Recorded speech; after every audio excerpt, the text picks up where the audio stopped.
जय हिंद दोस्तों। देखेंगे आगे क्वेश्चन देखेंगे।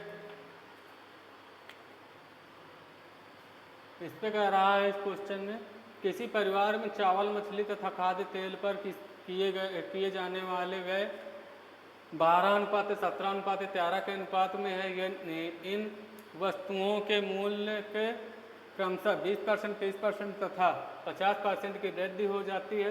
परिवार के इन वस्तुओं पर किए जाने वाले कुल कितने परसेंट की वृद्धि होगी। देखेंगे, एक परिवार में चावल, मछली तथा खाद्य तेल पर किए जाने वाला व्यय अनुपात में दिए है 12:17:13 के अनुपात में है। इन वस्तुओं के मूल्य क्रमशः 20%, 30% तथा 50% की वृद्धि हो जाती है। इनमें अनुपात में दिए है, इनमें कह रहा है चावल में, मछली में, खाद्य में, इस पे अनुपात में दिए है, इसमें दिए है क्रमशः 20 अनुपात। इसका मतलब है 12% की जो ले रहा था चावल 12%, 20% की वृद्धि हो गई। इस पे कह रहा है 17% 17 रुपये में जो लेता था 30% की वृद्धि उस पर हो गई। इसके बाद कह रहा है खाद्य तेल, और जो खाद्य तेल लेता था उस पर 50% की वृद्धि हो गई। परिवार के इन वस्तुओं पर किए जाने वाले कुल कितने परसेंट की वृद्धि हुई। इनमें वृद्धि कर रहा है तो देखेंगे कह रहा वस्तुओं में जितने टोटल लिया था उनमें वृद्धि कितनी होगी, वही बताना है।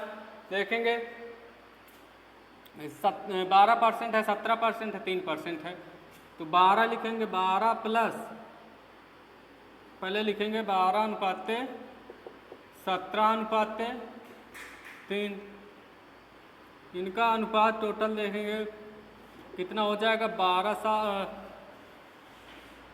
17 और 17 3 20 हो जाएगा, 20 10 30, 30 2 32 हो जाएगा। इनको अनुपात में ऐसे दिए, या तो फिर 12 प्लस 17 और प्लस 3 करके ऐसे भी कर सकते हैं, 32 हो जाएगा।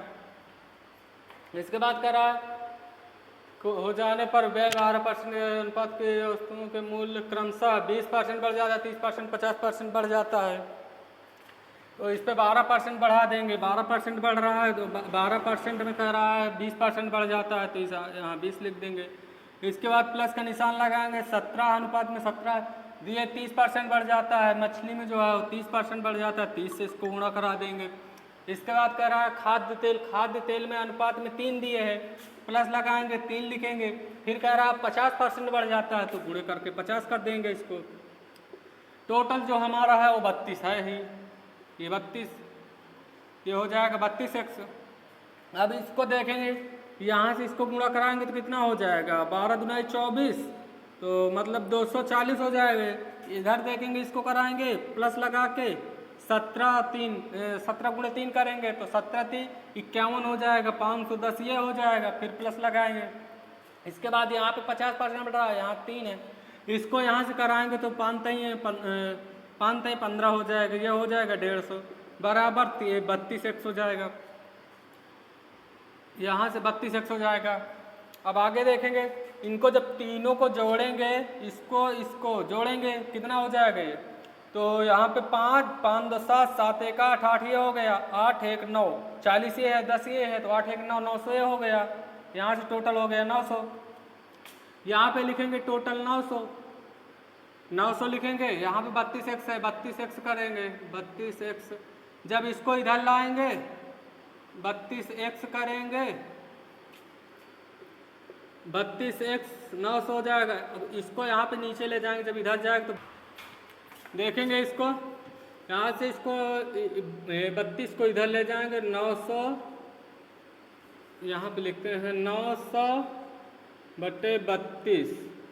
इसको भाग दिलाएंगे तो हम इसको 4 से भाग दिलाएंगे तो 8 चौक 32 ये हो जाएगा, 8 4 से, और 4 दूनाई 8, 4 दूनाई 8, 4 5 20, ये आ जाएगा 225। यहाँ पे 225 हो जाएगा, बट्टा में 8 आ जाएगा। अब इसको भाग दिलाएंगे हम, इसको 8 गुनाई 16 हो जाएगा, 8 दूनी 16 और यहाँ पे बचा 4, 65 हो गया, 88 64 हो जाएगा। यहाँ बचा 1/8, ये आ जाएगा 28 सही 1/8%। ये इसका आंसर आ जाएगा।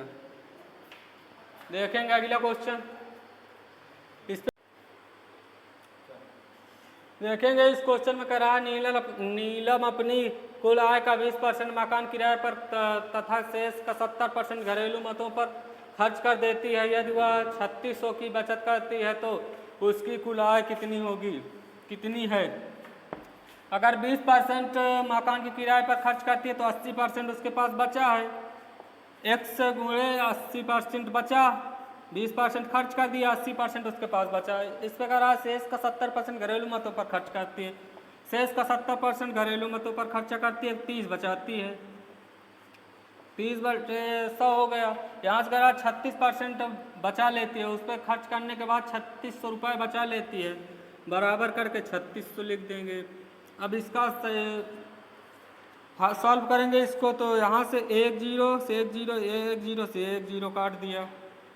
अब इसको भाग दिलाएंगे तो हम 3 से काटेंगे तो 3 1 कम 3 3 दूनी 6 12 से हो गया। इसके बाद इसको 8 से काटेंगे तो पहले 4 से काटेंगे तो 4 दूना 8 ही हो जाएगा, 4 3 12 हो जाएगा। ये 4 दूना 8 4 3 12 हो गया। 2 से काट दिया इसको तो 2 से काटेंगे तो हो जाएगा 150। ये हो गया 150 150।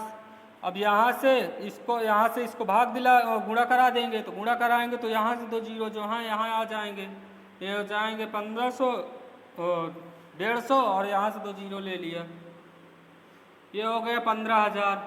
15,000 इसका आंसर आ जाएगा। देखेंगे अगला क्वेश्चन। देखेंगे अगला क्वेश्चन। इस पे कह रहा है एक व्यक्ति अपनी आय का 2/3 भाग पेट्रोल खर्च पर और शेष आय का 1/3 भाग मकान के किराए पर खर्च कर देता है। यदि उसके पास अभी भी 1000 शेष हो तो उस व्यक्ति का कुल आय बताओ। इसको देखेंगे।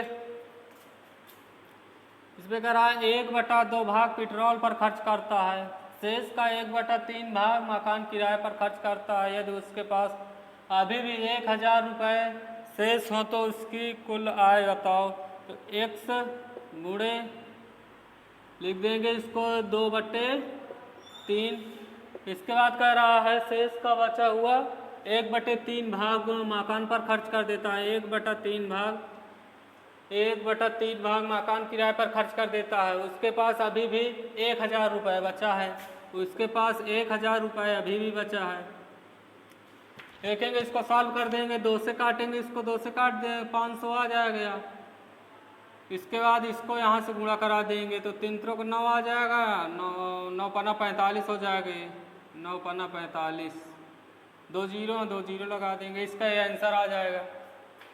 देखेंगे इसको। देखेंगे ये कह रहा है राधा अपनी वेतन का 40% भोजन पर, 20% मकान किराए पर, 10% मनोरंजन पर तथा 10% परिवहन पर व्यय करती है। यदि माह के अंत में उसकी बचत 1500 है तो उसका मासिक वेतन रुपए में क्या होगा। देखेंगे इसको। 40% भोजन पर खर्च करती है, 20% मकान पर, 10% मनोरंजन पर तथा 10% परिवहन पर। देखेंगे कुल खर्च कितना है इसका।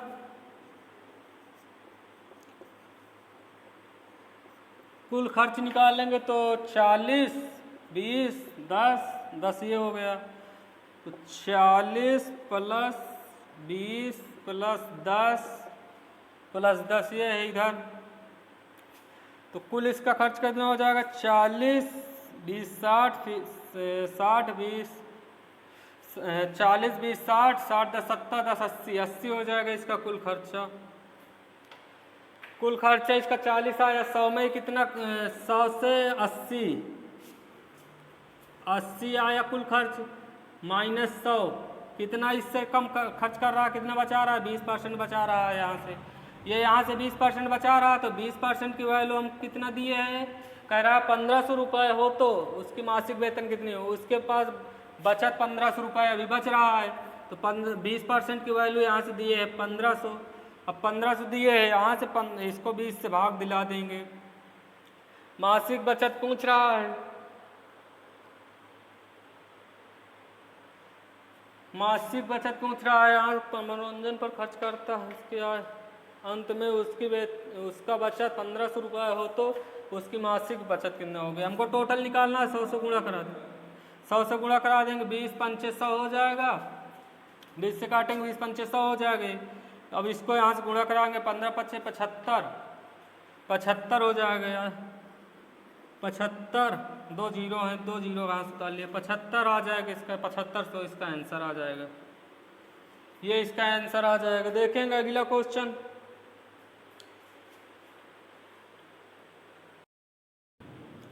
देखेंगे इस क्वेश्चन में कह रहा है ए और बी के अनुपात का योग 42,000 है।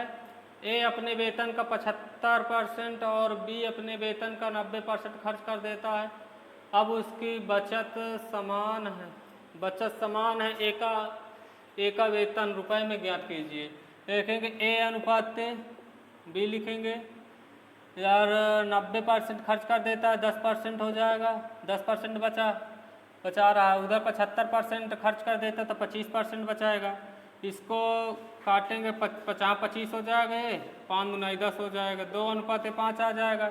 इसका टोटल आय कितनी होगी, तो आय होगी 5-7 आ जाएगा। इसको निकालना क्या है, ए का वेतन रुपए में ज्ञात कीजिए। ए का वेतन निकालना तो ए है 2, जिसको निकालना है उसको ऊपर रख देंगे। यहाँ पे अब 7 टोटल है, 7 लिख देंगे। 42,000 इसकी ए और बी की वेतन 42,000 है, तो 42 से गुणा करा देंगे। इसको काटेंगे तो 7 7 42, 7 छंग 42, 6,000 हो जाएगा। इसको गुणा करा देंगे तो 6 दूना 12, ये आ जाएगा 6 दूना 12, 3 जीरो लगा, 3 जीरो लगा, 6 दूनी 12, 12,000 इसका आंसर आ जाएगा। देखें अगला क्वेश्चन।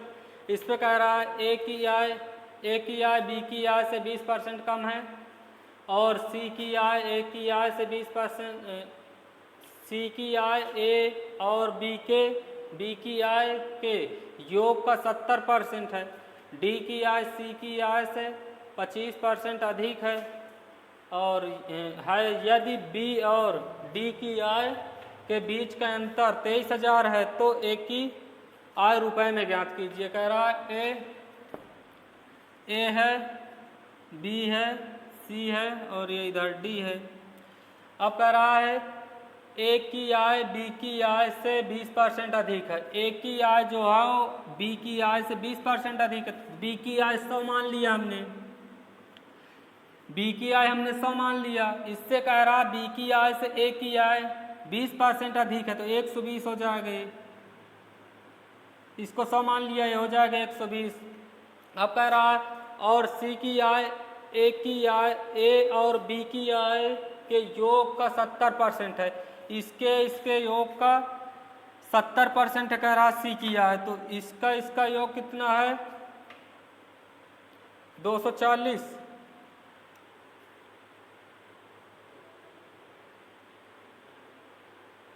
अच्छा, यहाँ कह रहा 20% कम है।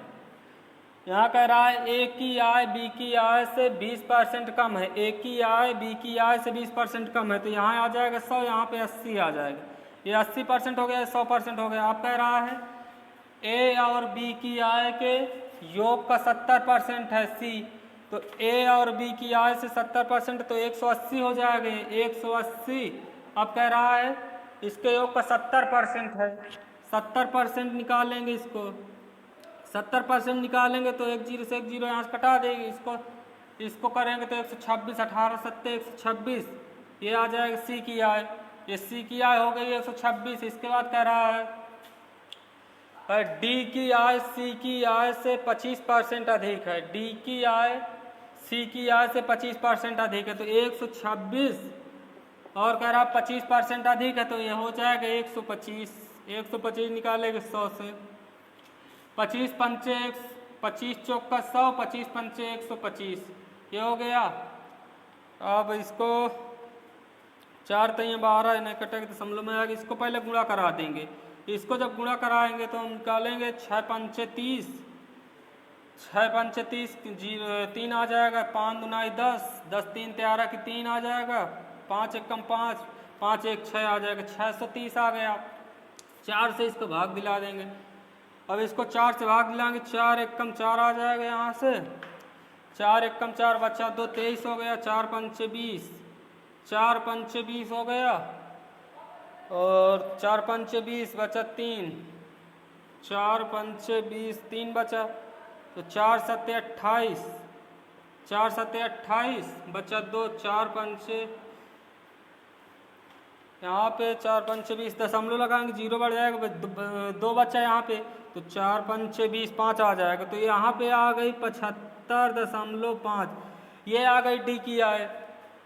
लिखेंगे इसको, यहाँ पे ऊपर देख लेते हैं, यहाँ पे देखेंगे ए की आय, बी की आय और सी की आय, डी की आय, ये हो गई। तो यहाँ पे आई ए की आय 80 है, बी की आय 100 है, सी की आय 126 है, और डी की आय कितनी आई है 7.5, ये आ गए डी की आय। अब कह रहा है यहाँ से, अच्छा क्वेश्चन तो ये वाला, एक तो देखेंगे, कह रहा है 25% अधिक है ए और डी की आय के बीच का अंतर। ए कह रहा बी और डी की आय के बीच का अंतर, बी और डी के बीच का अंतर पूछ रहा है। यहाँ से कितना आया इसका अंतर, तो इसका आएगा 57.5 इसका आंसर आ गया, इसका अंतर आ रहा है 57.5। अब 57.5 इसका आंसर आ गया।